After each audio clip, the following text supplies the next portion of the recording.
podemos mencionar que están relacionadas con los temas sociales, políticos, económicos dentro de los países que pudieran influir dentro de los movimientos para que puedan tener éxito o fracaso.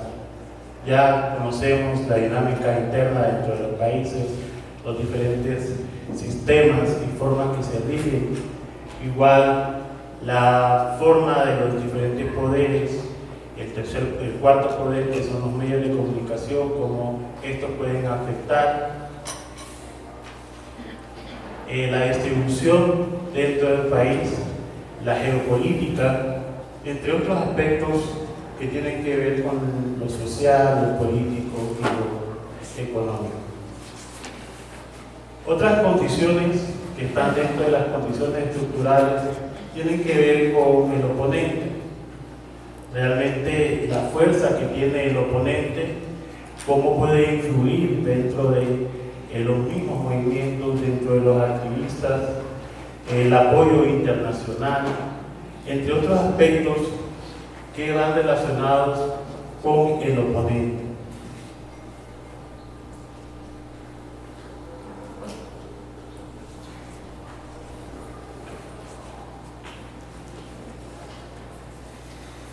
Bien, otro aspecto importante es lo que nosotros mencionamos como la trifecta. Y dentro de estos diferentes factores que pueden que el movimiento tenga éxito o fracaso, creemos que hay algunos atributos esenciales en estos tres elementos que ustedes están viendo y que hemos estado hablando de ellos desde ayer. Primero es la unidad, una unidad granítica que llama a las masas y que nos vuelve fuertes como movimiento.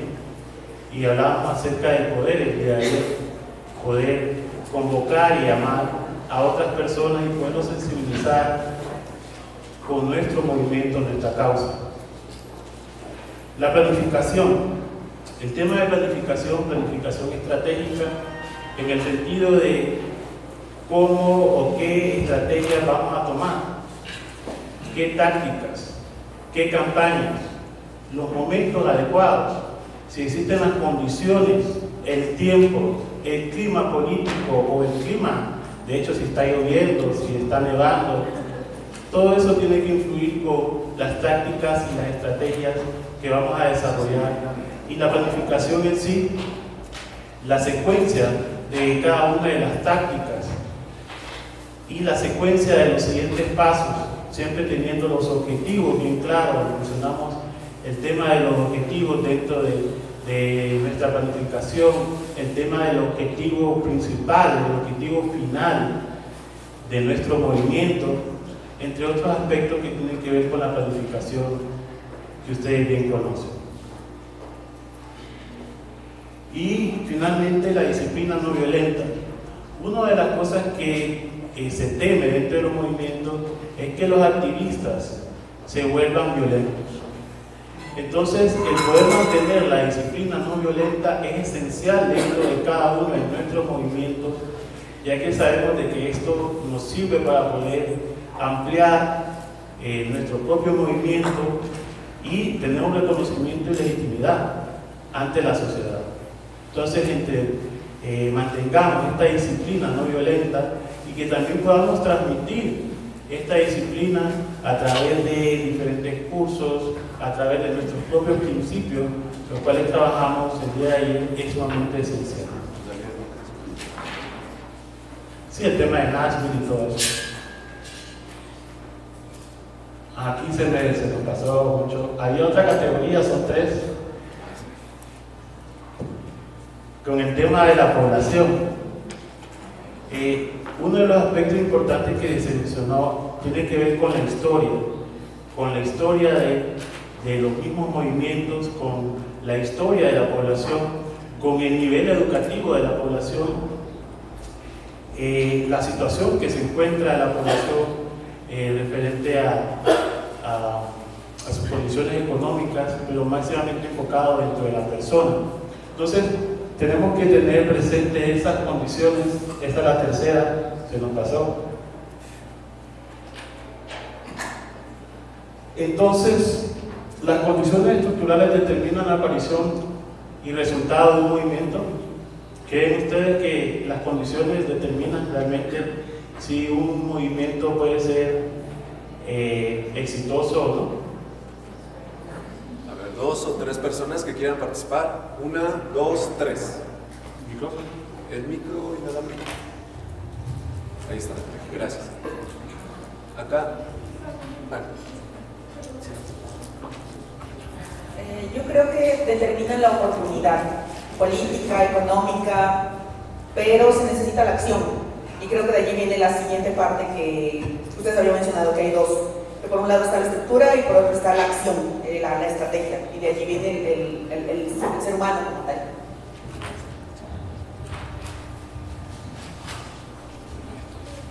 Bueno, yo creo que sí, las condiciones estructurales creo que de hecho son determinantes para que aparezca un movimiento y se vean los resultados, pero creo que en esto hay que ser un poco más estratégicos y no solo evaluar cuando aparece el movimiento y la primera cosa que hace el movimiento, porque yo veo que se trata de efectos de larga duración. Es decir, el proceso que se vivió, digamos, en Chile en los 80s está teniendo efecto de larga duración ahora con el tema del referéndum, ¿no es cierto? Lo que vimos hace un rato, el tema de Honduras empezó en el 95, de hecho, cuando fueron a los pueblos y hablaron con las personas, las comunidades y demás, y hasta ahora tiene sus efectos. Entonces, yo creo que es parte de estas condiciones estructurales que sí, que te dejan aparecer ciertas como brillo para los movimientos en momentos específicos, pero cuando un movimiento no brilla no quiere decir que esté inactivo o que nada esté pasando, sino que se están construyendo cosas en una dirección, en una velocidad más bien lenta, y luego aparecerá un momento donde volverá a brillar. Entonces yo creo que sí, yo creo que la estructura es todo y hay que aprender a moverse en momentos brillando menos y en otros momentos brillando más, parece importante.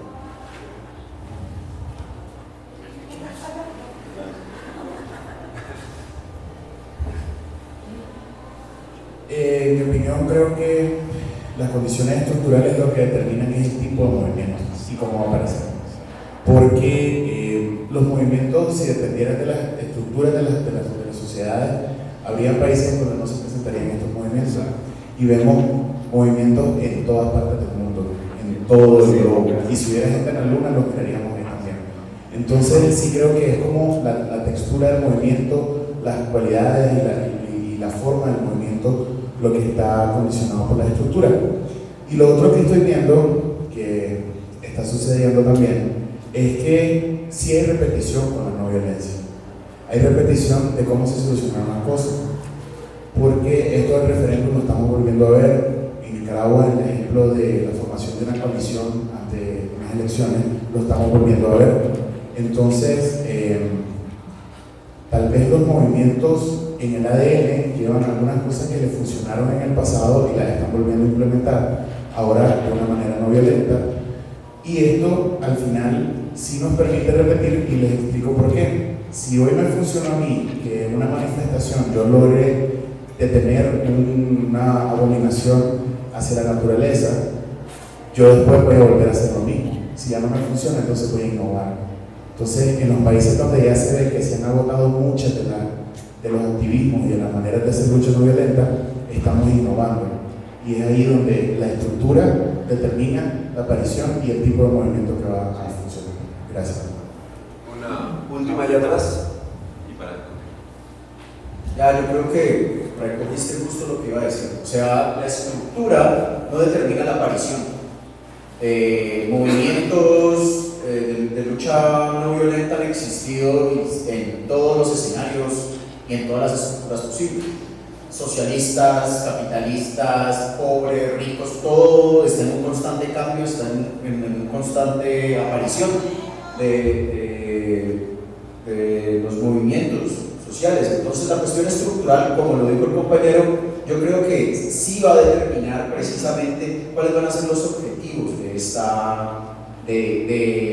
estos movimientos sociales. Y volvemos a una cuestión básica de la sociología, la interacción entre estructura y la capacidad de agencia que pueden llegar a tener los movimientos sociales o la sociedad civil para generar este tipo de cambios. Buenísimo. Efectivamente, no define totalmente las condiciones estructurales, el parámetro de un movimiento, pero sí, de hecho, hay movimientos que tienen recursos económicos fuertes, pero no significa que el resultado va a ser un éxito. Otros que no tienen nada de recursos, solo sobreviven, puro voluntariado, o no tienen esa ayuda internacional, pero tienen unos buenos resultados. Pero algo importante que sí tenemos que tener en cuenta son algunos aspectos que podemos controlar. Y para poder controlar tenemos que ver el tema de habilidades y destrezas. Y estos factores, ¿y cuáles serían estos factores entonces? ¿Qué podemos controlar dentro del movimiento? Los objetivos y principios del movimiento. Exactamente, son los objetivos y principios y la forma, la secuencia en que nosotros podemos o estamos llegando a esos principios y estos objetivos. Entonces, dentro de estas habilidades y la elección de la estrategia en sí, tomamos en cuenta diversos aspectos. Dentro de ellos, el desarrollo de una visión unificadora, que lo repetimos y pareciera que lo repetimos mucho, pero eso es sumamente importante. Poder generar esa visión unificadora dentro del movimiento. El desarrollo de estrategias y campañas. La selección de los objetivos que hemos mencionado. Seleccionar las tácticas apropiadas. No solo copiar tácticas, porque de repente funcionó en Chile, pero no va a funcionar en Honduras. Innovación táctica y secuencia. Eso de las marchas no funciona en algunas partes. La marcha solo es algo que todo el mundo utiliza. ¿Dónde está la creatividad? Y vamos a hablar un poco más adelante de eso. La concentración entre las debilidades y las fuerzas del movimiento. La creación de comunicaciones efectivas. La construcción de coaliciones. Comprender las lealtades hacia el status quo. Si nosotros comprendemos el por qué el ciudadano es tan leal, podemos darle la vuelta. Tiene que ver con principios, con valores. Soy un ciudadano que ama su país. Entonces, me ha gustado cómo otros movimientos han tomado los símbolos patrios, arrebatándoselos a la oposición y tomando los propios como el movimiento, la bandera nacional, etcétera, etcétera. Pero ¿qué pasa con las condiciones estructurales? Entonces existe una interacción dentro de las condiciones estructurales y las habilidades y las estrategias dentro del movimiento, que creemos que son necesarias y también abren oportunidades para poder crear estas estrategias que sean efectivas. Pero ¿qué es lo que pasa? Y creo que lo mencionamos el día de ayer. Muchas de las acciones que nosotros tenemos dentro de los movimientos se miran como competencia con el adversario. Entonces, es típico que nosotros tengamos una marcha, que es lo más común, y entonces el opositor tiene otra marcha. Entonces en la ciudad el mismo día había dos marchas. Y midiendo quién tiene más fuerza, quién tiene más población. Eso pasa mucho en Honduras, voy a hablar de Honduras. Entonces uno estamos allá y el otro trae también a su gente y ahí está la gente. ¿Quién está más organizado? ¿Quién tiene mejor estructura? ¿Quién está más unido? ¿Y quién tiene la mejor estrategia? El día de ayer hablamos de que esto de las estrategias, como es información, Y de hecho la estrategia en sí a veces tiene un contexto más empresarial o un contexto más militar. Entonces esto no es un secreto. El tema de estrategia y específicamente las estrategias que utilizamos dentro del movimiento de resistencia, pues la misma información el oponente ya está conociendo, o de repente se han visto los casos en donde fuimos parte de un movimiento y tomamos el poder y ahora conocemos muchas de las estrategias y las tácticas, y eso también afecta a los otros movimientos que quieren derrotar al dictador o al régimen. Entonces, esto no es un secreto. El secreto aquí sería poder ser más creativos, innovadores, siempre teniendo la acción no violenta como principio.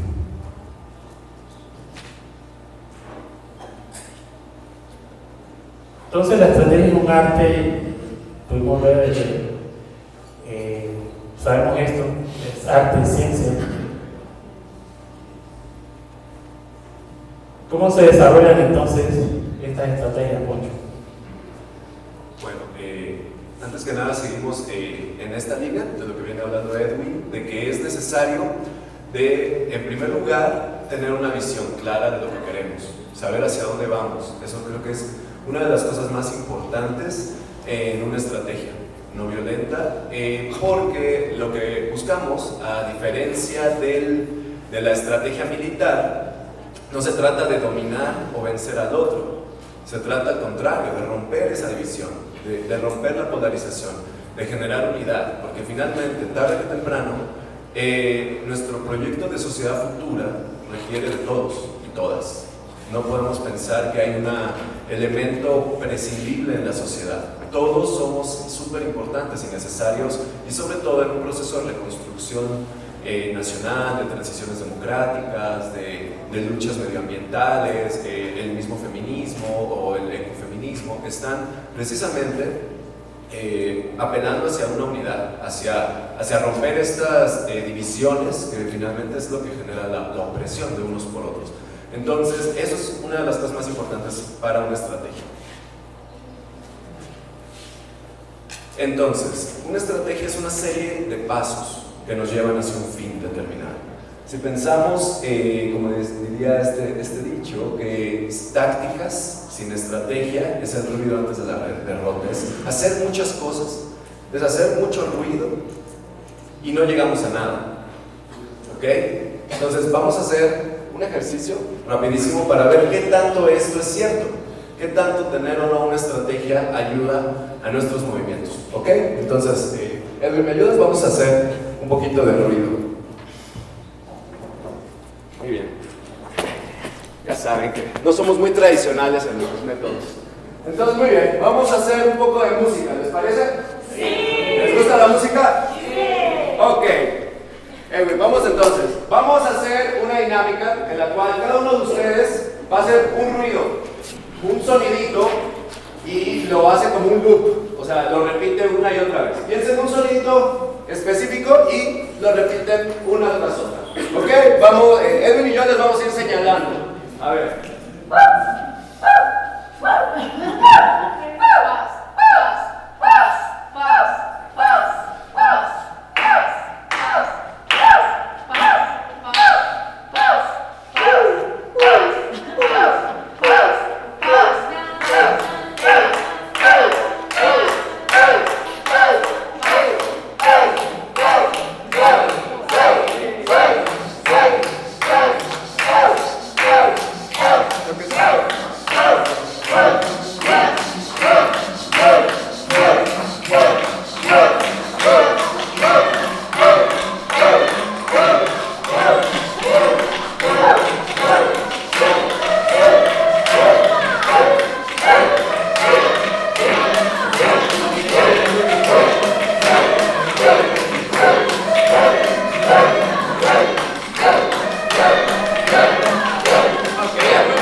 Un poquito hubo algo, sí, se logró.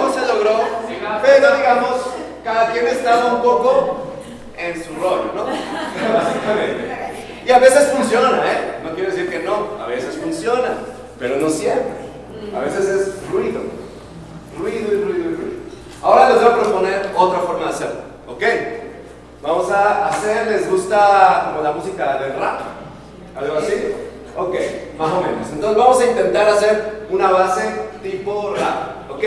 Entonces, toda esta fila van a ir haciendo con los pies más. Levántense, levantémonos todos de nuestro asiento un momento. Vamos para arriba. Todas y todas. Todas y todos. Y todoes, y todes, y todis, y todú. Muy bien, todos para arriba. Toda esta de este lado, toda esta fila así. Van a hacer. Pam, pam, pam, pam. No lo escucho. Pam, pam, pam, pam, pam, pam, pam, pam. Pero tienen que escuchar, a ver. Pam, pam, pam, pam, pam. Acá, de este lado, vamos a hacer nada más una palma. Pam, pam, pam, pam, pam, pam, pam. Solo palma. Aquí empieza. Pum, pam, pam.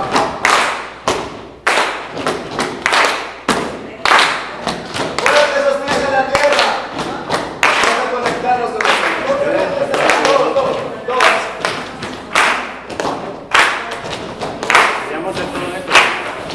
Muy bien. ¿Ustedes en la mesa?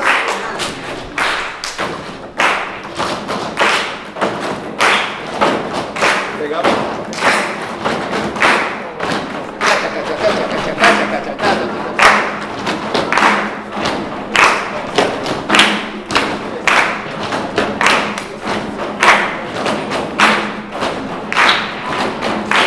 Bien. We will rock you. We will rock you. We will rock you. We will rock you. Pa, pa. Muchas gracias. Muy bien. Segunda. Así, ideas sueltas, venga. La primera se coordinó, la segunda se coordinó. La segunda hubo coordinación. ¿Qué más? ¿Perdón? Había un tiempo, alguien que marcaba. Además les dije desde el inicio, vamos a hacer este ritmo. Lo primero fue improvisado, nadie sabía hacia dónde íbamos, hacíamos un sonido sin saber realmente qué queríamos. ¿En la segunda qué pasó? ¿Sí? No, quiero decir que las dos fueron muy bonitas, realmente Sí, salió sí. chévere la primera también. Pero la diferencia es que en el segundo había necesidad de una sintonía con un pequeño grupo, porque pues, uno quería como que no dispersarse, incluso a veces en que interrumpiera el otro ruido. Muy bien, nos escuchamos, la escucha, esa es una cosa súper importante. Wendy. Algo que a mí me gusta mencionar siempre es que siento que con el segundo ejercicio generamos sinergias. Eso. Es decir, hicimos ese producto extra que podríamos ejemplificarlo con que se cantó, por ejemplo. Y con el primer ejercicio no se podía cantar porque no había un ritmo definido. Entonces creo que generamos sinergias y eso estuvo genial. Excelente. Además había un liderazgo positivo, que no es el jefe. Yo lo hacía de coordinador. Les indicaba a cada quien su parte, se escuchaba, hacíamos sinergia y llegamos a un objetivo. Hasta pudimos cantar. Este ejemplo es muy claro para entender que es una táctica o una serie de tácticas dispersas, sin visión, sin objetivo, y lo que implica coordinar una estrategia, tener una visión, objetivo común, organización, cada quien sabía lo que tenía que hacer, había un liderazgo positivo que marcaba y ayudaba a que todo se armonizara. Y hay una gran diferencia. La primera estuvo bonita y a veces nuestros movimientos son así. Nos salen bien las cosas, quién sabe por qué, pero nos salió bien, qué bueno. Pero no siempre. Y si nos salió bien, no sabemos por qué. Y no podemos sistematizarlo, no podemos compartirlo. A la siguiente lo volvemos a hacer pensando que nos va a funcionar y quizá ya no nos funcionó porque alguien se lo olvidó, alguien se fue para otro lado y no nos coordinamos. Pero cuando hay un liderazgo, cuando hay una visión, cuando hay una estrategia, las cosas tienen muchas más probabilidades de salir bien y de que tengamos éxito. Entonces creo que en este pequeño ejercicio nos podemos dar cuenta de la diferencia entre tener una serie de tácticas descoordinadas, que digamos que si hacemos una planificación de pronto empezamos con el diagnóstico, luego nos vamos a la misión y vamos haciendo todo un relajo a ver en qué momento nos sale bien nuestra campaña o nuestro proyecto. También esto aplica incluso para proyectos de orden comunitario, proyectos sociales, campañas, etc. O sea, hasta qué punto tenemos clara nuestra visión, hacia dónde vamos. Y eso es súper importante en términos de estrategia. Hay pasos que hay que seguir. Esto no quiere decir que estemos atados de manos, siempre podemos improvisar, siempre podemos innovar, proponer, pero creo que podemos aprovechar una gran experiencia que ya existe para poder hacer mejores estrategias. Entonces, en vez de este triángulo caótico, que cada quien acomoda como un rompecabezas, como puede y quiere, les propongo un triángulo en el cual la punta de esta pirámide es nuestra visión, hacia dónde vamos, qué queremos. Esa visión además debe de ser compatible con los intereses de las personas con las que estamos. Esa visión debe de ser unificadora, debe de atraer a los demás, debe de ser una visión compartida. Si queremos que nuestro movimiento tenga fuerza, porque en la estrategia no violencia sí es una cuestión de números. Sí importa que seamos muchos. Sí, no es lo mismo una marcha de 500, de 1000, de 100,000, de 1,000,000. No es lo mismo y tienen impactos diferentes. Entonces, si queremos que nuestras movilizaciones tengan esos números, y no solo en nivel cuantitativo, sino también cualitativo, que la gente sepa a lo que va a una manifestación o a una acción, sabiendo por qué quiere hacer eso, teniendo una visión, después con las campañas que se alimentan de las tácticas.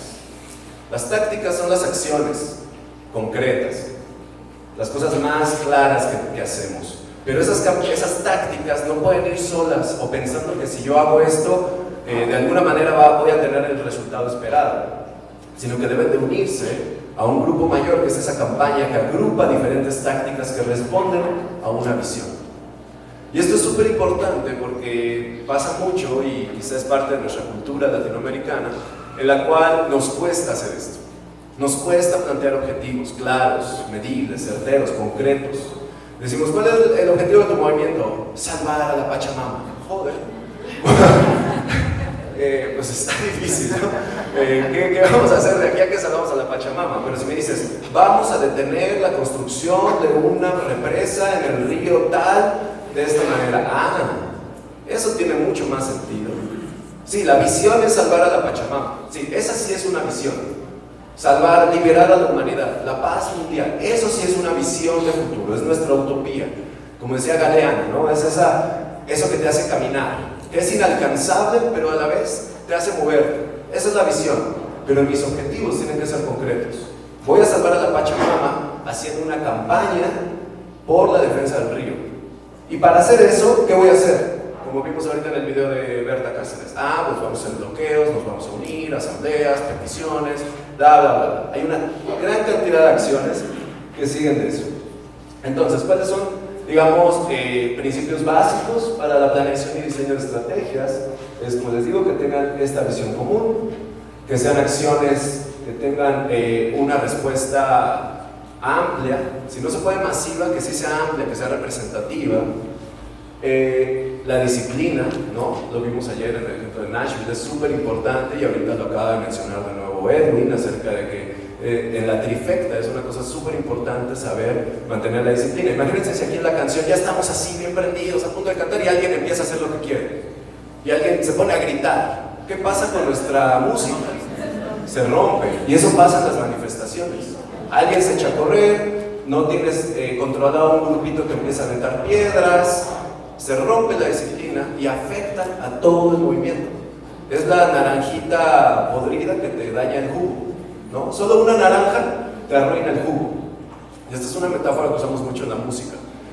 Yo soy músico, por eso hago estos juegos. Entonces, cuando tú estás en el ritmo, estás conectado y hay armonía, pero de pronto alguien empieza a hacer lo que quiere, una improvisación muy loca, se sale del tiempo, sale de la nota, te rompe todo, ¿no? Y a veces quizás la gente no se entera, pero sí pasa.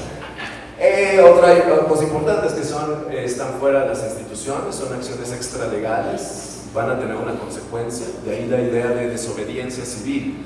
La desobediencia a órdenes inhumanas o a leyes injustas. Entonces aquí la desobediencia civil tiene un valor más allá de la legalidad, habla más que nada de la justicia, habla de la verdad, habla de la vida, no se atiene meramente a un marco jurídico, tiene como un principio mucho más fuerte que tiene que ver el respeto a la vida, a los derechos humanos, a la dignidad, a la naturaleza, al medio. Todo eso son los valores que nosotros defendemos, y si eso nos lleva a desafiar leyes, lo vamos a hacer porque creemos que es justo y es necesario. No todos están dispuestos a hacerlo, y tiene que ver otra vez con las consecuencias de nuestras acciones. Y el tema del liderazgo. Es importantísimo el liderazgo. Hay muchas clases de liderazgos, ¿no? Hay que entender siempre la diferencia entre líder y jefe, no es lo mismo, y tenemos que ser líderes, no jefes de nuestros movimientos. No tenemos que querer ser el representante, el vocero, el tal. Simplemente el líder es alguien que facilita que las cosas sucedan.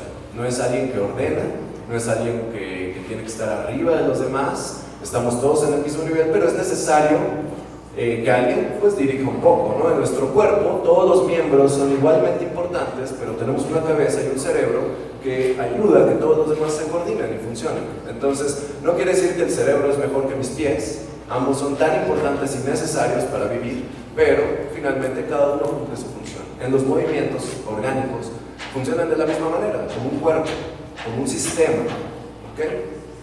Ahora les quiero poner un ejemplo sobre... Esto me lo voy a saltar porque ya lo vimos ayer con Cecil y les pasaron la hoja de las 198 tácticas de Gene Sharp. Entonces, digamos, ya que tenemos una visión, generamos campañas, tenemos una estrategia para ello, tenemos una gran cantidad de tácticas que ya existen, que podemos usar, pero que tenemos que seguir innovando, que tenemos que seguir experimentando, que no las podemos tomar así tal cual, sino que las adaptamos también a nuestro contexto, y eso puede hacer que sean más efectivas. O sea, si Gene Sharp sistematizó 198, hay ya miles más, y cada uno de nosotros seguro está generando cada vez más y más y más. Entonces eso es muy importante porque y algo que quiero puntualizar, no se trata nada más de hacer tácticas y tácticas y tácticas, tienen que ir otra vez de acuerdo a una visión, a una estrategia, se forman como campañas. Eso es muy importante. Entonces, como les digo, la campaña es la serie de tácticas y acciones que durante un tiempo, de una manera eslabonada, con una lógica interna, nos pueden llevar a nuestro objetivo. Entonces, quiero mostrar un ejemplo. Ya está listo. El caso de César Chávez. Pero, sí, perdón.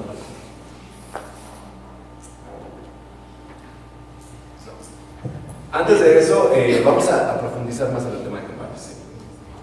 Entonces, gracias Poncho. El tema es cómo seleccionamos nuestras campañas. Usualmente, dentro de los movimientos, iniciamos por las tácticas, luego vamos por las campañas y luego vemos el objetivo y la visión. O sea, iniciamos con lo primero, que es salir a las calles, manifestarnos y buscar cualquier acción directa que sintamos que estamos haciendo algo. Es muy, como decía Poncho, no nos damos ese tiempo de planificar, de sentarnos y de ver realmente por dónde vamos a ir.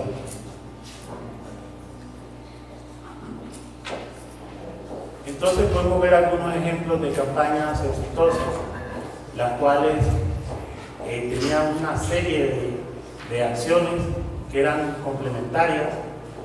Por ejemplo, ustedes ya estuvieron muy familiarizados con el caso de Gandhi y las diferentes acciones que se dieron.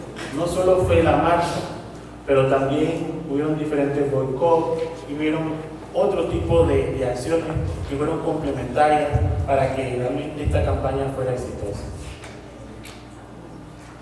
El tema de Nashville, que también fue uno de los ejemplos que pudimos observar. Al final, ustedes vieron de que no solo fueron aceptadas, también hubieron otras acciones que complementaron y que al final aportaron al objetivo final, que era disminuir la discriminación racial, tener estos derechos civiles, políticos, entre otros, de la comunidad afroamericana. Igual el caso de Montgomery, el tema de los buses, que también era complementario con la lucha en esos tiempos. Hay otras campañas y estuvieron hablando acerca del mensaje. Es importante que dentro de nuestras campañas tengamos mensajes claros. Prácticamente la efectividad de una táctica tiene que ver con el mensaje y tenemos que tener bien claro para que las personas también puedan unirse dentro de nuestro movimiento, pero también transmitir ese mensaje de cambio. Ya hablamos acerca de esto de Jim Sharp el día de ayer. Y vamos a algo que es sumamente esencial, que es la creación de instituciones alternativas. Para esto tenemos, hasta decir, Concho, un video.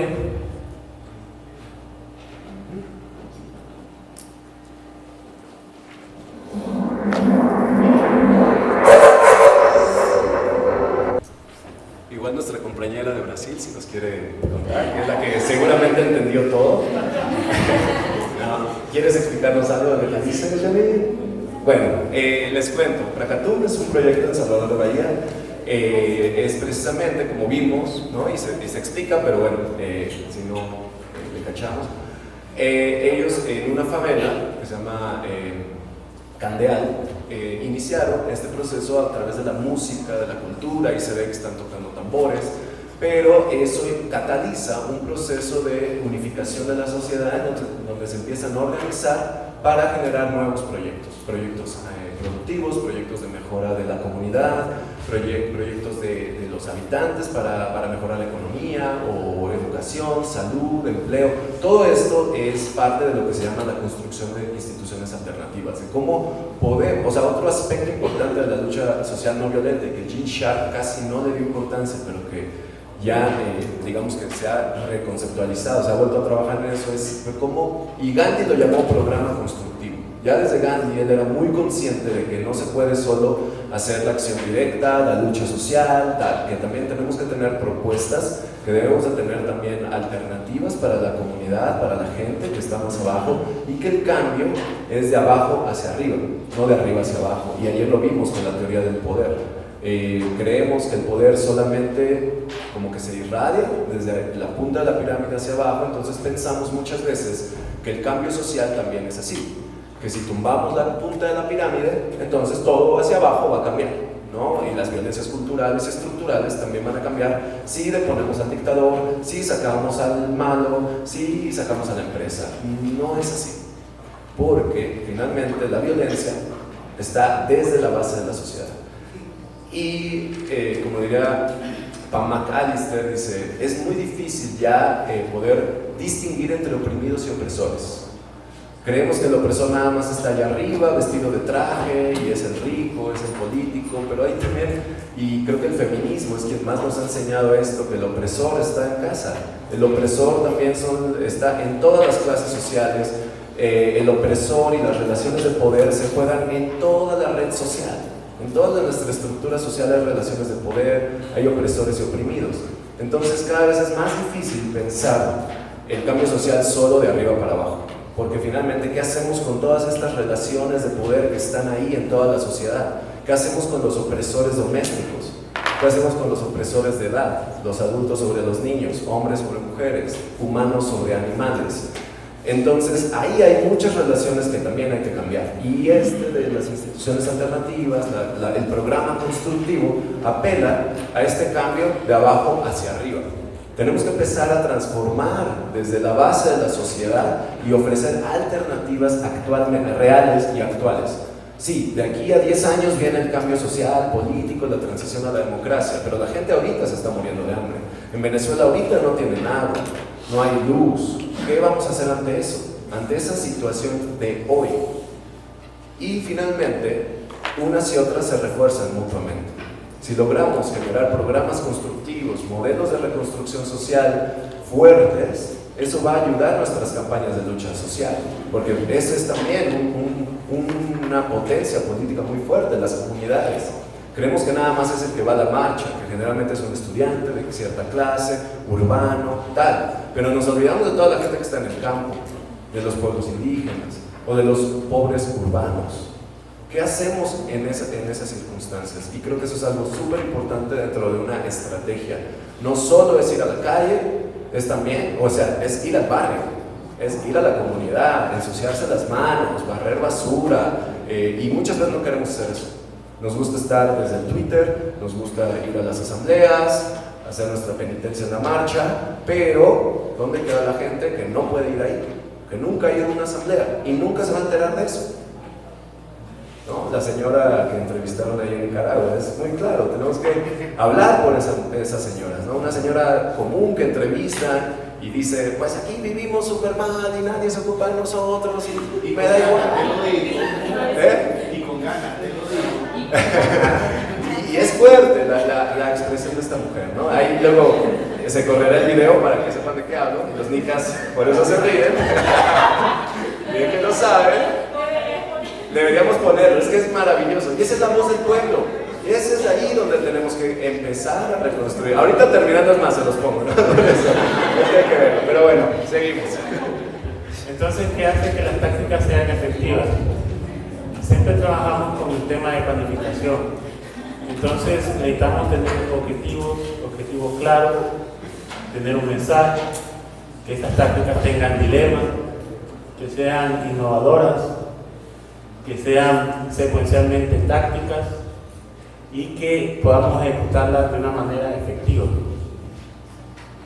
Tenemos aquí algunos ejemplos rápidos acerca de esto. Entonces, ¿a qué se refiere el dilema? Vamos a ir a trabajarlo poco a poco. Entonces, vamos por el número 1, que era, vamos a tocar cada uno, pero rápido. Los objetivos, este tema de objetivos inteligentes lo vamos a tocar más adelantito, más a profundidad, pero sí el tema de los objetivos inteligentes que deben ser mesurables, medibles, etcétera, etcétera, medidos en el tiempo, pero eso lo vamos a ver la siguiente sesión. en la siguiente sesión. El tema del mensaje es sumamente importante para la efectividad de la táctica. Más del 50% si la táctica tiene un mensaje claro, es efectiva. Pero es importante tocar estos dos puntos que están ahí. Unir a los partidarios del movimiento que dentro de la táctica tiene ese mensaje y poder también dividir los seguidores del opresor o del oponente. Cómo atraer más bien para nuestra causa a los seguidores de nuestro opresor, nuestro oponente. ¿Qué es lo que pueden ustedes observar en esa imagen? Sí saben quiénes son, ¿verdad? ¿Quién? Las madres de Plaza de Mayo, sí, en Argentina. ¿Cuál es el mensaje?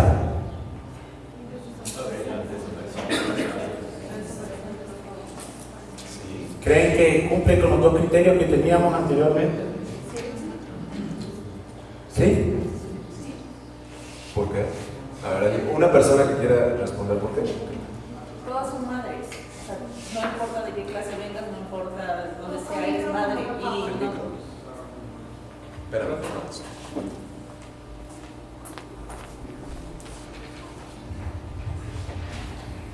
Las madres están en todas las familias, en todos los entornos sociales, en toda la diferente ingreso. O sea, tocar el sentido de madre es tocar a toda la población. Entonces, si tú le dices, hey, a ti no te ha pasado, pero tu hijo también puede desaparecer. convoca, une a los que ya están y divide al otro grupo de oposición y convoca a esas madres también. Claro, además es la idea del niño y la madre, o sea, tiene un simbolismo súper fuerte. Correcto. Entonces, el mensaje debe tener también estos tres enfoques. Realmente el enfoque, preguntarnos realmente si esto amenaza el status quo, la justificación, si dentro de estas tácticas, movimientos, invocamos valores culturales, creencias dentro de la población, y finalmente la emoción y la apariencia dentro de las tácticas que estamos implementando. ¿Son realmente no violentas? ¿Utilizamos tácticas que puedan ser agresivas o violentas? Y eso lo discutimos ayer, por eso es que muchas de estas cosas las estamos pasando un poco rápido. Dilema. Esta es la número 3. ¿Se recuerdan que teníamos, eran varias, ¿no? 6. Eran 6, correcto. Entonces el dilema. Dentro de nuestras tácticas debemos de aprovechar esos espacios en donde no se está cumpliendo una ley. Entonces utilizar eso para hacer nuestras tácticas. El incumplimiento del régimen o del sistema. Podemos también utilizar el humor. Y esto va más, esto es aparte. Creo que como activistas tenemos que también tener sentido del humor. Sentido del humor porque estamos muy cargados emocionalmente y tenemos muchas frustraciones, muchas situaciones que estuvimos hablando el día de ayer, familiares, muchas veces. Entonces necesitamos también generar ese humor y también trasladarlo a nuestras acciones en la calle, que trae empatía también. Y finalmente, personalizar. El tema de personalizar también estuvimos hablando un poco el día de ayer, que hay que tener cuidado cuando hacemos una táctica personalizada de no ser violentos también. El tema en Nicaragua, por ejemplo, con la presidenta. Entonces, ver cómo nosotros personalizamos algunas cosas, piñatas, etcétera, etcétera, para poder mostrar también la situación que estamos viviendo. Innovación táctica y secuencial. Bueno, de esto vamos a hablar mucho, porque la relación que debemos tener con cada una de las acciones que realizamos, la relación entre las campañas, la relación entre los objetivos, los diferentes pasos estratégicos, tienen que ser secuenciales y tenemos que buscar la manera de poder maximizar los resultados de estas acciones y estas tácticas. Se escucha fácil, pero realmente se vuelve complejo cuando uno está en el campo.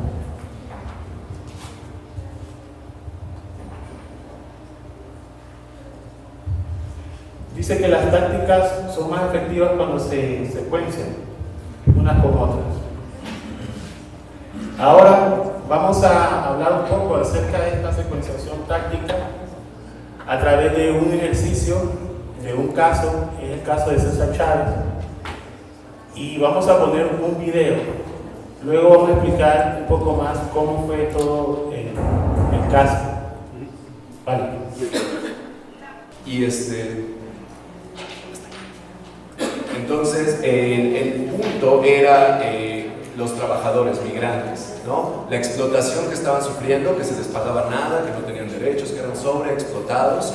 El ver un punto central en lo que fue las uvas, las empresas productoras de uvas. Entonces ahí fue donde empezó a generar precisamente su estrategia. Entonces, ¿qué hace César Chávez? Entiende que la corporación de uvas está conformada de distintas capas. Esto también lo vamos a ver más adelante, más en profundidad. Pero no solo es ver el problema en grande, ok, la corporación de uvas, ¿quiénes son? Pues al centro, digamos, el núcleo duro son los dueños de la tierra, los dueños de la producción. Pero también después hay capataces, que ya es entre que están aliados al patrón, pero también son del pueblo finalmente. Y luego están los trabajadores, que es la capa externa de esa gran corporación. Entonces Chávez analiza esto y dice, bueno, vamos a empezar a trabajar vamos a empezar a actuar con estos trabajadores, que son migrantes, que son mexicanos, ¿qué tal? Entonces él, aprovechando su origen cultural, como mexicano o hijo de mexicanos en Estados Unidos, hablan el español, que es algo muy importante, entender los códigos culturales, el idioma, etcétera, con quien vamos a trabajar. Él va y comienza a organizar. Entonces, digamos que en un inicio la corporación se puede ver así: la dictadura, la empresa, tal, la cual no puede existir si no existe una red alrededor de ella. Los otros empresarios, financiadoras, el gobierno, los distribuidores, los vendedores y compradores, todos ellos forman parte de esta corporación. Sin todas estas redes alrededor no puede funcionar nada, ningún sistema se puede mantener por sí solo, requiere unos ciertos niveles de cooperación. Entonces, ¿qué hace César Chávez? Dice, bueno, ¿con quién puedo empezar a yo actuar? Pues era la capa externa, los trabajadores. Entonces generan el sindicato, la unión. Esta unión se genera además a partir de una caja de crédito, por lo cual, como les prohibían el agremiarse como sindicatos, dicen, es una unión de crédito, es como un banco para los campesinos. Entonces tuvo siempre esta inteligencia de saber burlar la ley. ¿No me dejas hacer un sindicato? Formo un banco, una cooperativa para ayudar a los campesinos. ¿No me dejas marchar? Digo que es una peregrinación religiosa y llevo el estandarte de la Virgen de Guadalupe en mi marcha y voy cantando canciones religiosas junto con las canciones de protesta. Entonces César Chávez tenía esta habilidad de saber burlar el sistema. Entonces crea la Unión, que es realmente un sindicato de trabajadores. Posteriormente va directo con los otros sindicatos de transporte, sindicatos de empacadoras, sindicatos en aquel entonces todo se movía, bueno, hasta la fecha, por barcos. Entonces los sindicatos que llevaban las uvas desde California hasta Europa, todo eso hay que empezar a cortar ese otro pilar del poder. Después se va con los transportistas y hacen una huelga de transporte. Por tanto, el canal de distribución de las uvas se ve bloqueado y ahí empieza el problema y lo que vimos un poquito en el video, ¿no? De que el boicot les estaba costando millones de dólares, que se les estaba pudriendo su producción, que cada vez más personas sabían que esas uvas provenían de condiciones de explotación, etcétera, tipo como los diamantes de sangre de África, pues estas eran las uvas del sufrimiento mexicano y filipino. Entonces, él empieza también después a hacer un boicot con los consumidores. Entonces, como vemos, la corporación empieza a perder esa red, empieza a hacerse más débil, no tiene que la sostenga. Después las tiendas también se unen a este boicot. Entonces no solo los transportistas no querían, no solo los consumidores dejan de tomar esas uvas, sino que muchas grandes tiendas dicen, ya no quiero tus uvas porque me meten en problemas. Nadie quiere comprar tus uvas, entonces yo tampoco te las compro. Incluso el hermano de Kennedy, de John F. Kennedy, es que no me acuerdo su nombre, Robert Kennedy, él también simpatiza de hecho con el movimiento de Chávez y les da apoyo. Entonces incluso el Estado se pone del lado de los trabajadores. Bueno, luego los matan a los dos y ya todo se pierde. Entonces, justo lo que podemos ver ya con este esquema, si se fijan, ya no les quedó más soporte y la corporación tuvo que finalmente aceptar los términos, dar mejores condiciones laborales, dar derechos incluso a los trabajadores. O sea, fue una campaña bastante exitosa y hasta la fecha se recuerda mucho el nombre de César Chávez como un líder mexicano-americano, lo que llamamos chicano, campesino, sindicalista, no violento, porque él también todo el tiempo se mantuvo en la estrategia no violenta y como podemos ver empleó tácticas del sindicalismo, tácticas de las manifestaciones, boicots, huelgas, o sea, toda una serie de estrategias que tenían que ver con un objetivo y también tenían que ver con la respuesta de la corporación de uvas, o sea, del oponente, digamos, ¿no? O sea, también las tácticas iban haciendo de acuerdo. Cuando aumentó la represión, por ejemplo, él entra en una huelga de hambre. Y esa huelga de hambre la hizo también para calmar la represión, pero también para calmar la violencia de su propio movimiento, que estaban a punto también de caer en la violencia. Entonces dice, hasta que no todos firmen un acuerdo de que nos vamos a mantener una disciplina no violenta, yo no dejo la huelga de hambre. Y casi muere en esa huelga de hambre. Entonces, digamos, él es un ejemplo muy interesante de cómo se lograron combinar distintas estrategias y sobre todo que tuvo éxito su movimiento. Entonces, otra vez, no tomarlo como receta, pero creo que analizar las fuentes del poder, qué sostiene eso que queremos cambiar y cómo podemos empezar a transformarlo. Yo creo que es súper importante y es un ejemplo muy bueno para entender lo que es una estrategia no violenta con un caso histórico. ¿Alguien tiene el micrófono por ahí? Que me ayude a leer esta frase nada más. ¿Quién tiene el micro? Pues tú misma lo puedes. O alguien que quiera. Acá. Bueno. ¿Quién quiera? Sí. La esencia de una acción no violenta es hacer que muchas personas se involucren. Un número vasto haciendo cosas pequeñas. Es difícil que las personas se involucren en una barricada porque demanda mucho de su tiempo. Pero en cualquier momento una persona puede ser persuadida de no comer una uva. Eso es involucramiento. Esa es la forma de acción directa más contundente y se organiza de tal manera que cualquiera pueda participar. Gracias. Entonces, como vemos, y lo mencioné, no sé si hace rato o ayer, que todos nos podemos involucrar en una acción no violenta. Dejar de comer uvas, apagar el celular, no tomar Coca-Cola una semana. Ese tipo de acciones creo que todos somos capaces de hacer. No nos pone en riesgo, no nos van a meter a la cárcel y nos van a reprimir si dejas de tomar Coca-Cola o apagas el celular un día. Y son acciones muy fuertes y que pueden generar cambios profundos en las estructuras sin siquiera usar la violencia, sin siquiera arriesgarse a. Entonces, sí, Xochitl. Solo quiero poner un ejemplo reciente de Nicaragua, que fue un boicot a una de las familias más importantes del país. Pues no es importante, tiene mucha plata, tiene mucho capital económico. La familia Pelas, que son los principales dueños de la flor de caña, el ron famoso en Nicaragua, había tenido muchos vínculos con la familia Ortega y habían empezado hasta tener capital en conjunto, etc. Entonces, una forma de presionar a la familia fue hacer se empezaron muchos movimientos a trabajar un boicot de consumo, que de hecho tuvo tanto impacto, y yo sé que la familia Pelas y la Flor de Caña invirtieron en la campaña de relaciones públicas porque les impactó muchísimo, y eso a veces tampoco se ve. Después también van a estar hablando de otras campañas de boicot en Nicaragua, pero eso fue una de las cosas que a mí más me impactó, y me impactó tanto también porque, una cosa personal, mi papá, que siempre viajaba a Colombia a visitar a mi familia, y siempre el regalo era el ron Flor de Caña, que no es tan político el otro. Interesantemente se llevaban como 4 botellas, cosas así. No ha vuelto a comprar Flor de Caña en 2 años. Y yo he visto familias así que uno no dice, no, este no es un activista o este no es así, que se han involucrado de esa manera y lo siguen haciendo, y tal vez no lo estamos visibilizando, pero eso realmente impacta.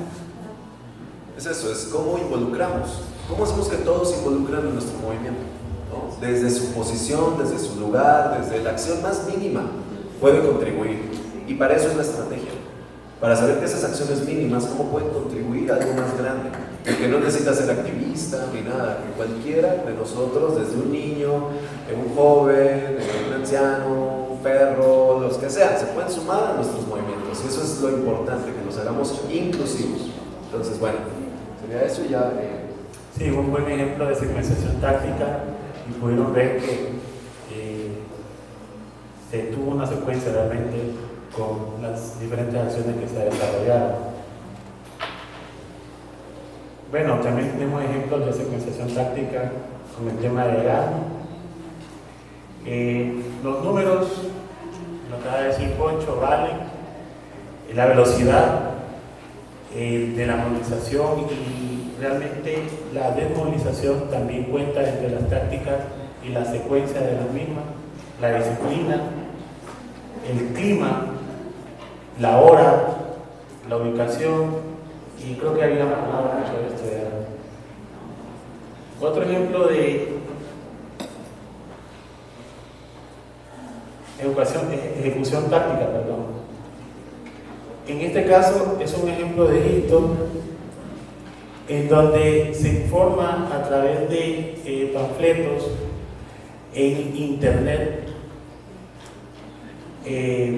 algunas acciones inteligentes para poder hacer protestas. Y también menciona el tema de seguridad. en donde sabemos de que el uso de Internet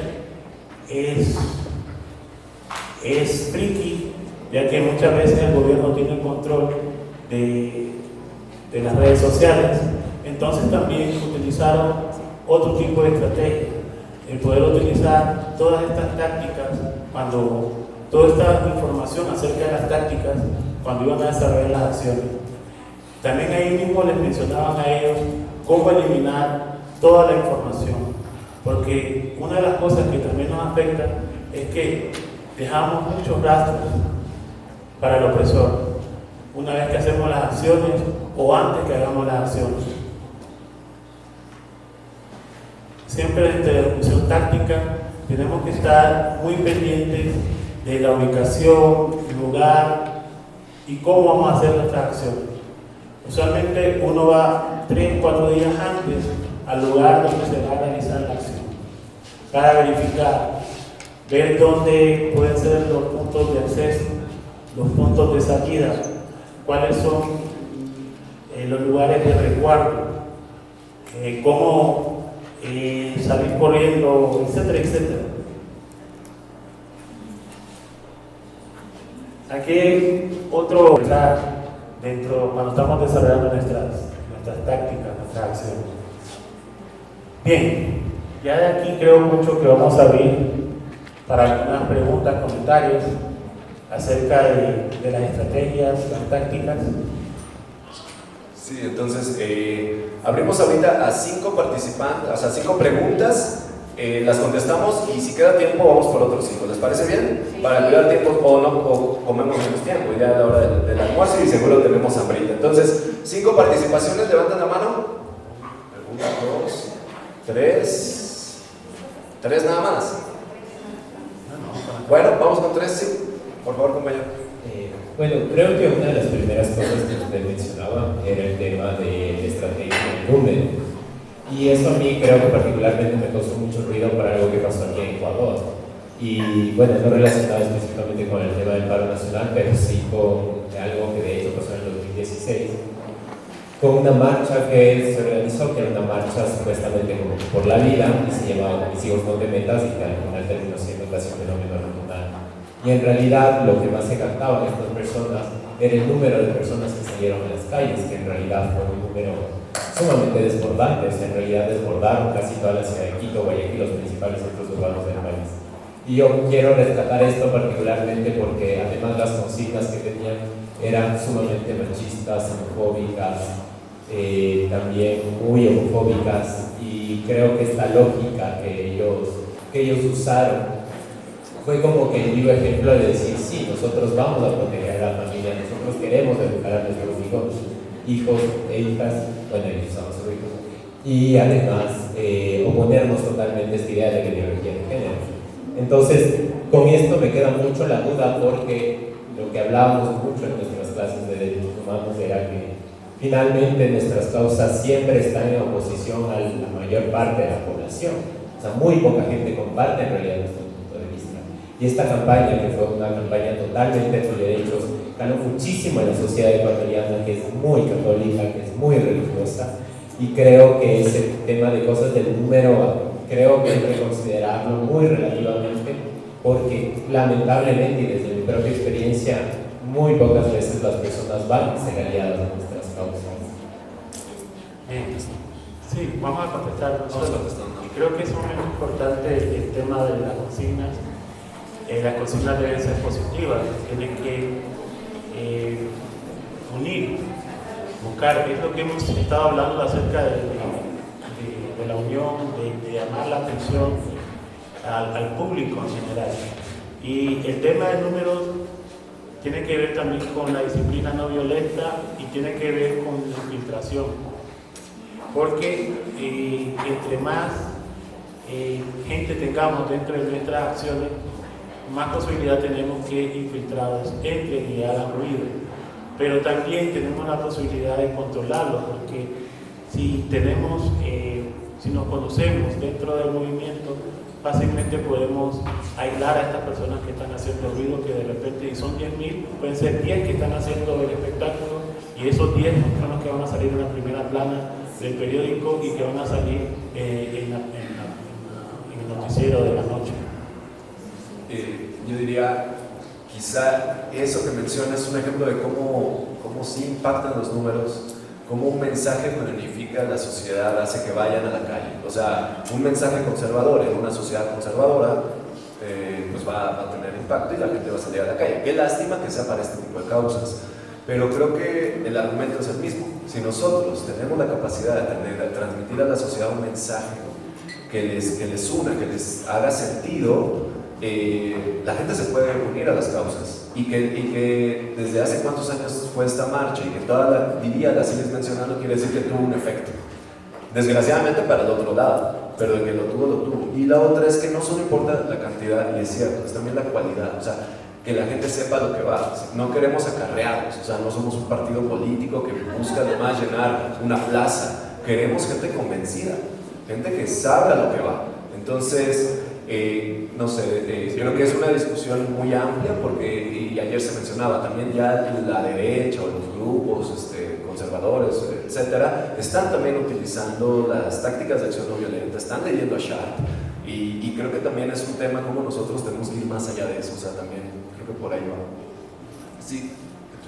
Bueno, justo a esta hora hay represión en mi país, o sea, una vez más la estrategia falla, una vez más la clase política no le da a esa ciudadanía que está comprometida en hacer posible el cambio una estrategia viable. Tenemos más de 2 semanas exigiendo a la clase política que nos diga por qué una manifestación nuevamente hacia el centro de Caracas cuando sabemos que hay unos piquetes de Guardia Nacional y estamos viendo justamente ahora la represión con bombas lacrimógenas. Yo espero que no vayan a haber heridos, ojalá que no, Dios quiera que no, es demasiado, pero entonces me pregunto, ¿qué hacer? ¿Qué hacer en este momento cuando obviamente no somos parte de esa clase de borregos electorales, partidistas, donde está en juego la vida de una cantidad de personas que aún siguen apostando al cambio en Venezuela? O sea, ¿qué estrategia debemos utilizar nosotros los movimientos ciudadanos para exigirle a la clase política que cesen ya sus ambiciones de poder, porque lamentablemente siguen poniendo en riesgo la vida de muchos? Entonces yo me preguntaba, y lo vengo preguntando hace un tiempo, y si empezamos a manifestarle a esa oposición que dice querer un cambio para Venezuela o para sus otras naciones, y si empezamos a, entonces dice, no, pero es que va a ser divisorio, si lo haces en este momento la gente va a creer que tú estás, que eres más chavista que los chavistas. Y yo digo, pero ¿por qué debemos entonces doblegarnos ante las ambiciones de esta clase política que tampoco nos está ayudando? No nos está ayudando, y hoy estamos viendo nuevamente el error de una estrategia fallida, de una estrategia que no tiene ningún sentido para lograr la libertad. Debe haber unos muertos entonces para que pase lo que tenga que pasar. Oye, ya llevamos demasiados años en esto, entonces quisiera ver, no sé, desde su óptica o de la óptica de todos ustedes que están acá, ¿qué creen que podemos hacer, todos unidos obviamente, para hacer que la clase política entienda que ellos no son los dueños de un país, sino son los gerentes de un país? Entonces, hoy creo que estoy en este momento un poco molesta por eso, porque hemos venido exigiendo varios movimientos ciudadanos en Venezuela que nos expliquen para qué y por qué esa manifestación del día de hoy. Respira. No, pues respiremos todos. Sí. Hay 2 preguntas más. Vamos a tratar. No existe una respuesta única, no existe una fórmula dentro de las estrategias, pero sí te puedo comentar, por ejemplo, en la parte de geopolítica, el por qué nos concentramos haciendo nuestras acciones en los mismos lugares. El tema de Caracas, por ejemplo, todo está concentrado ahí. Venezuela es grande, entonces podemos ver de que si hacemos una serie de tácticas secuenciales en otras partes que tienen que ver con la producción, y según lo que yo tengo entendido, hay municipios que son productores dentro. Poder llegar a esos lugares, esas comunidades que nadie les está parando bola, como decimos nosotros, y podemos generar un gran impacto. Creo que dentro de la estrategia puede generar un ruido fuerte. Yo creo que es algo así como lo que mencionas, Edwin, de la zona de confort. O sea, los movimientos no nos salimos de las 5 tácticas, sí se nos va a decir: marcha, plantón, bloqueo, cierre de escuela, o sea, huelga, paro, por ahí algo más, ¿no? Un comodín. O sea, no salimos de esa psicotáctica. O sea, ¿por qué no vamos más allá?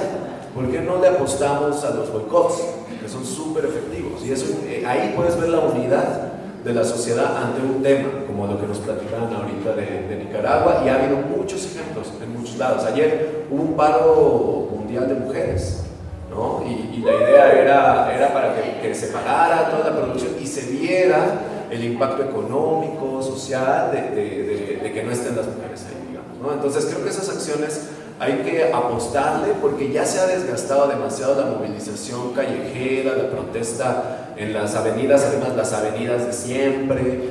Y nada más rápido, en un taller anterior que tuvimos con un grupo de Venezuela, hicimos mapeos, y una cosa que salió así brutal de Venezuela, el único caso comparado con Nicaragua y Colombia, fue que todo está concentrado en 3 ciudades, de Valencia, Caracas y Maracaibo. Es un país enorme. Los principales problemas sí están ahí, pero realmente vienen en el Orinoco, en el Arco Minero, en otras regiones donde nadie está haciendo nada. Y en el mapeo de acciones resultó que están atascados solo en esas 3 ciudades, y en esas 3 ciudades siempre en los mismos lugares. Entonces creo que eso es lo que se tiene que plantear. O sea, no te voy a decir qué estrategia, sería absurdo que yo te viniera a decir qué estrategia van a usar, porque no tengo palabra ni voz para hablar ahí, pero creo que es simplemente replantéense. Innovemos, arriesguémonos a hacer algo que nadie ha hecho. De hecho, la gente del lago creo que son de los que le están apostando a eso, y lo que siempre le insisto a los panas es: apuéstenle al programa constructivo. Si hace falta agua, vean cómo se van a suministrar agua. Si hace falta energía, vean cómo pueden suplir ese problema. Si hace falta comida, medicinas, o sea, busquemos las alternativas al sistema, y eso ningún régimen te puede evitar que uses plantas medicinales para curarte o captes el agua de lluvia, ¿no? Como bien dice la canción de Calle 13, ¿no? O sea, no se puede comprar el agua, no se puede comprar el viento, no se puede comprar el sol. Ahí actúen, no hagan lo mismo de siempre. Entonces ese sería mi único comentario ante esto. Vamos a recoger Karina, Xochitl y Jerónimo. Sobre todo quienes menos han hablado, me encantaría escuchar a quienes casi no han hablado. Iván, quiero preguntar, bueno, para los demás, ¿cómo pueden lidiar con los spoilers? En español es saboteadores. O spies. Sí, los infiltrados. ¿Cómo poder lidiar con ellos? Bueno, desde mi experiencia, digamos, en las movilizaciones, algo clave es identificarlos. Y de hecho, muchas veces son muy identificables. O sea, es muy claro quién es el infiltrado. Les encanta andar de negro, les encanta andar tapados, eso es algo muy característico. Es muy evidente, por ejemplo, en ciertas manifestaciones que dices, no, pues es una marcha estudiantil, y ves a tipos con un cuerpo como de militar, con corte militar, con la cara tapada. A ver, es evidente que están ahí, y la forma que se hace es aislarlos, procurar no caer en la provocación. Ellos lo que hacen es motivar a que más se les sumen a ir a romper, a ir a aventar piedras, a pelearse con la policía. Y siempre va a haber un grupo, por lo menos en México y en otros países que he visto, que es como el Black Bloc, ¿no? Que no son infiltrados, pero que sí les gusta hacer ese tipo de acciones, ¿no? Entonces son los que más fácilmente van a caer en esa provocación. Entonces lo que se busca es aislar. O sea, que cuando hay un suceso así, y una vez me acuerdo, estábamos en una marcha en México, y estos infiltrados, saboteadores, empiezan a ir a destruir una patrulla. Y era como, a ver, ¿qué está pasando? Están destruyendo una patrulla enfrente de los policías, y los policías no les están haciendo nada a estos tipos que están destruyendo una patrulla.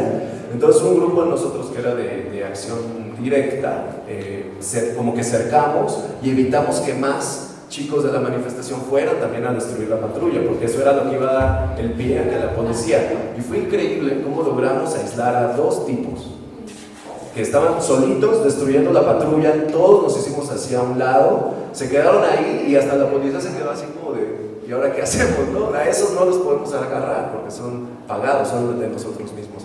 Entonces creo que es identificarlos, aislarlos, comunicar a todos. Miren, ahí está el grupito de provocadores, infiltradores, infiltrados y no sé, y no caer en esa provocación, por lo menos en las manifestaciones de calle, ya luego en asambleas, porque esos infiltrados también están hasta en asambleas.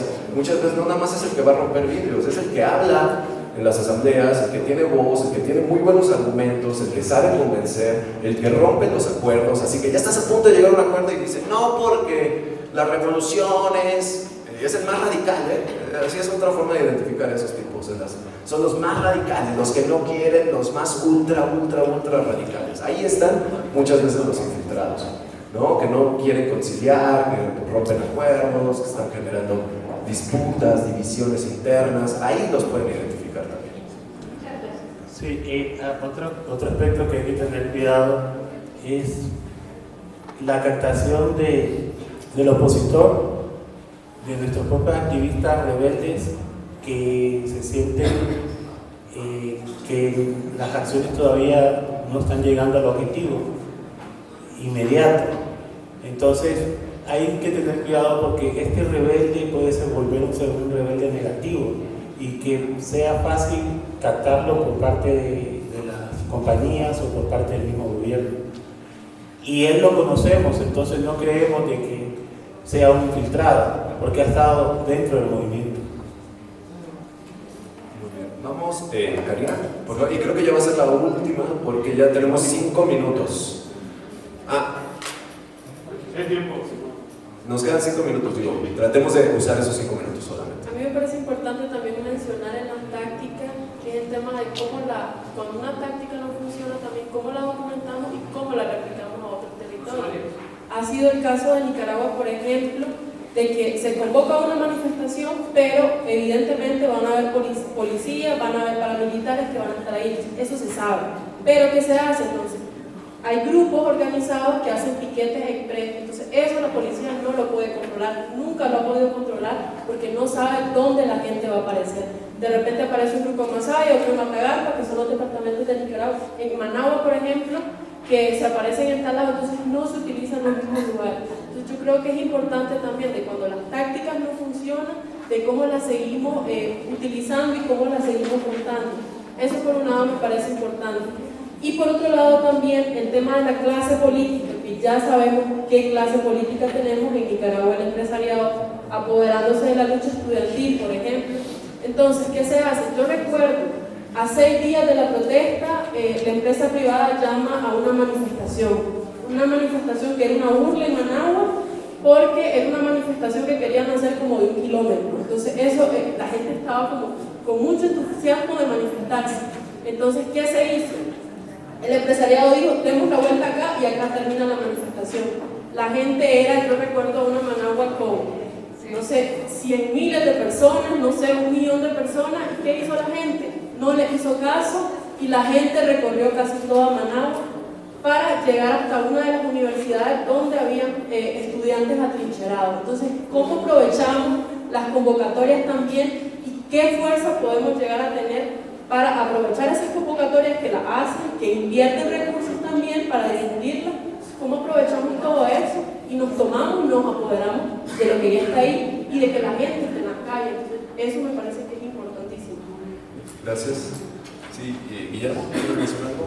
Guillermo y Jerónimo, rápido, y con eso vamos. Sí, rápido, contestando un poquito a la cuestión de la hermana venezolana, que es que entre ayer y hoy tocó puntos así como que me llamó mucho la atención, y que es que me parece que uno mismo le da mucho poder al poder, ¿no? Es decir, por lo que observo un poco, es que pues acá nos siguen votando a los mismos profesores, o sea, les sigues dando ese crédito para que te siga manipulando de una u otra manera, izquierda o derecha, o como se llame.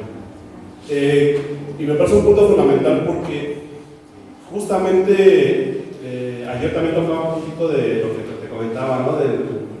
De asumirse como ciudadano, ¿no? Yo creo que también otra manera, cuando menos un poquito más ancestral, es decir, nosotros sí buscamos esa reivindicación indígena, ¿no? Y eso nos da pauta un poquito a la organización, a la autogestión y a la organización comunal. Entonces nos asumimos igual como comuneros, como dueños de la tierra, no en el sentido de propiedad, sino de un cuidado del territorio. Y eso nos ha permitido, pues, justamente organizarnos y pues, dejar a un lado al gobierno, o sea, no depender de él, casi en absoluto. Eso nos ha funcionado mucho en México. Es decir, hay una articulación de pueblos indígenas a nivel nacional que se llama Congreso Nacional Indígena, que es que los pueblos, o sea, justamente hacen esto, ya no dependen del gobierno, sino se lleva un mecanismo de que no me voy a adelantar tanto porque eso lo vamos a tocar mañana, pero sí me gustaría tocar ese punto, que los pueblos indígenas se organizan para alzar la voz, no solo alzar la voz, sino proponer y hacer, ¿no? Y hay casos que mencionaba ayer Poncho, ¿no? El caso de Chirán, el caso de comunidades de Oaxaca, que se autogobiernan y no dependen de nadie, vuelven a sembrar, vuelven a producir, vuelven a hacer semilla como Berta, ¿no? O sea, eso, como de a bote pronto solamente. Jerónimo, por favor, y ya estamos en el tiempo exacto, muy bien.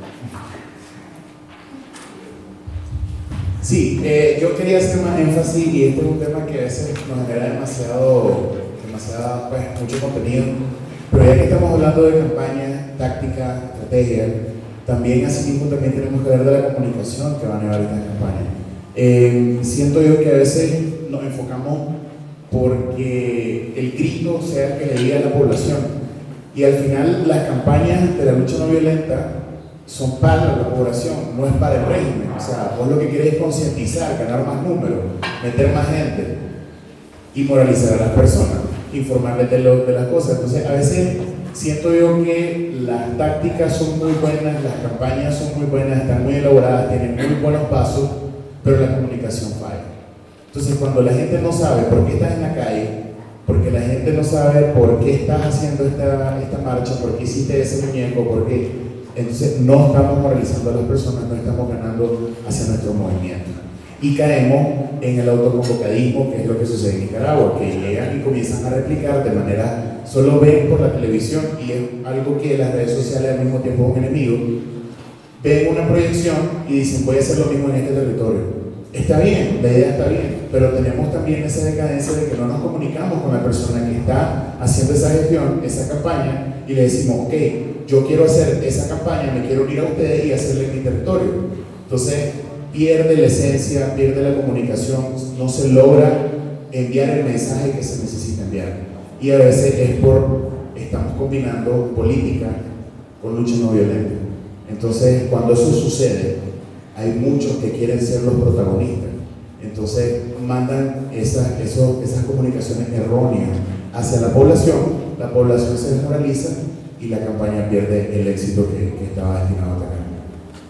Excelente ejemplo. Pues muchas gracias. Pues muchas gracias por su atención. Vamos a pasar al lunch. No sé si haya alguna recomendación especial, Priyanka, Omar. Que nos van a dar un ticket ahí, Priyanka, entonces pasamos con ella, ordenamos.